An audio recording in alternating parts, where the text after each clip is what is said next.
So today I'm going to show you 3 exercises that's going to help you with bicep tendonitis. Now, there's other videos really going into depth into why this happens. We have to get into the why.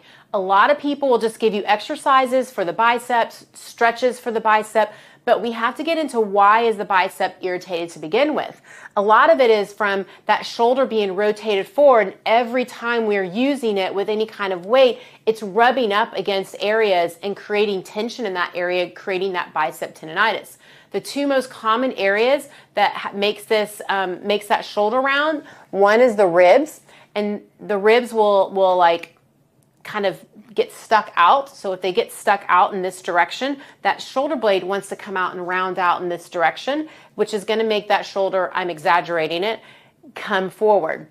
When that comes forward, then you can see how I can, like, I even everything's like rubs up against my hand. You can see my fingers kind of rolling over it. If the shoulder's able to come back, it's much smoother, it has more space, and you create less irritation in that area. The second problem that can happen is that pec. That pec muscle comes through here and attaches in the hand, and when it tightens up, it's going to rotate in. Now, a lot of times it gets tight because the ribs are tight back through here, so you're using this muscle a lot more when that shoulder is more forward. Now, if we've ruled out the ribs aren't a problem, and this could just be tight, we're going to look into both scenarios and give you exercises that are going to help get that shoulder in a much better position so that it can work properly and not irritate that area that's in the front of that shoulder. So the first exercise that we're going to do is we're going to use a foam roller. We're going to use it a couple of different ways to show you how you can start mobilizing those ribs. Again, those ribs round out. A lot of it's from us doing computer work or always like reaching and just slouching, being in this position that if we're here long enough, what happens is those ribs just tend to kind of get stuck out a little bit. And so we're just going to kind of mobilize them and bring them back in. So when we use the foam roller, you're going to lie back over it. Your hands are going to be behind your head. When you do that, that helps those shoulder blades. You kind of use those shoulder blades to kind of mobilize those ribs a little bit. And you'll just arch back. Now I can arch back and I can kind of walk to kind of find spots that are like, oh, that's kind of tight. I can feel that. And you just, when you feel it, you just kind of hold in that position, breathing through that motion. And you can kind of roll through that. I would go even below the shoulder blades. Sometimes there's some tightness down even in that mid-thoracic spine that also can create where that lower part of that shoulder blade will want to kind of wing out a little bit because it can't come in because the ribs in those areas are really tight. Now, if you're not noticing much there, or we need to go and progress it and make it a little bit harder because one side is really tight, the shoulder blades only can get you so far because they're kind of in the way. So you can use the edge of this to basically go along the edge of your shoulder blade. So you're going to hit the ribs. You kind of have that right up against the shoulder blade. Hands go back like you had them before, and you're going to rotate and arch back so that you can really feel the ribs on that one side. So if you have to roll it up and find the spots, you're going to know because you're going to be like, oh, that feels a little tight. I need to work on that area. That's how you'll know that you need to work on that area. So you can literally rotate and extend, getting into those ribs so that you have a little bit more movement in that area. You'll also notice that if you get more movement, because the shoulder blade will be able to come down, you're going to notice that shoulder is going to be more relaxed. You're going to notice that your range even can improve in that shoulder because if the shoulder blade's stuck here, I only can move my arm so far before it just stops. So if you can get the shoulder blade where it can actually glide through through those ribs, your range of motion will improve. And again, it puts the shoulder in a better position where you have less irritation in this spot.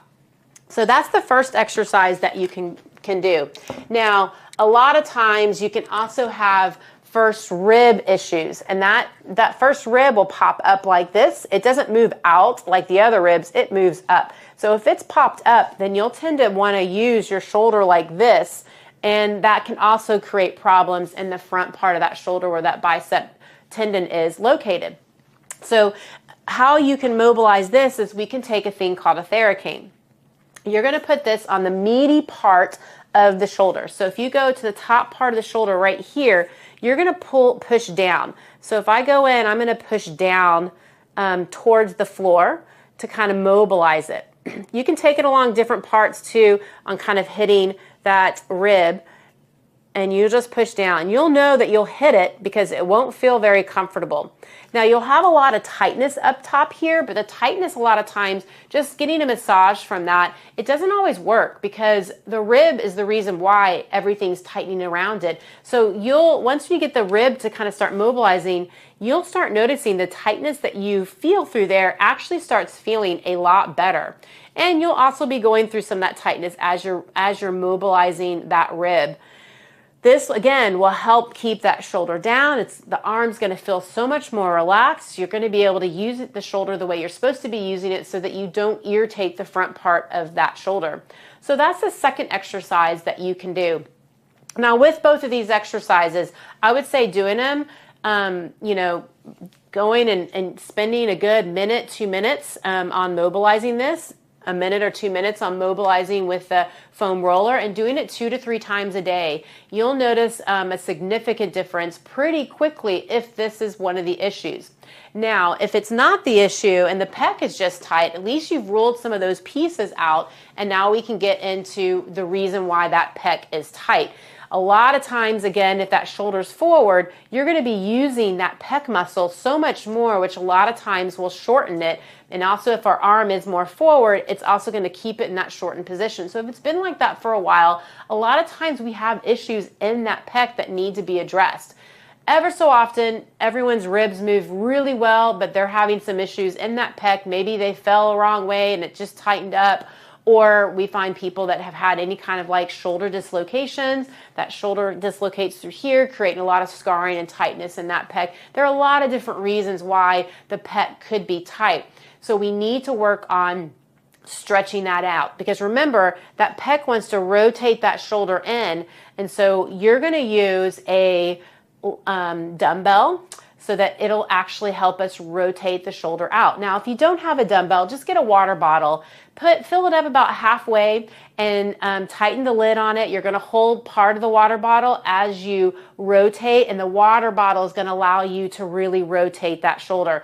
Doing a pec stretch on the door doesn't really work. This works way better because you're getting that rotation and you're getting that stretch through that rotation. So you can lie on your bed and do this. Now, the further away from the edge you are, the easier it's going to be. So if it's like super tight and you can't do it, you may have to just start out this direction. You can change the angle of the arm.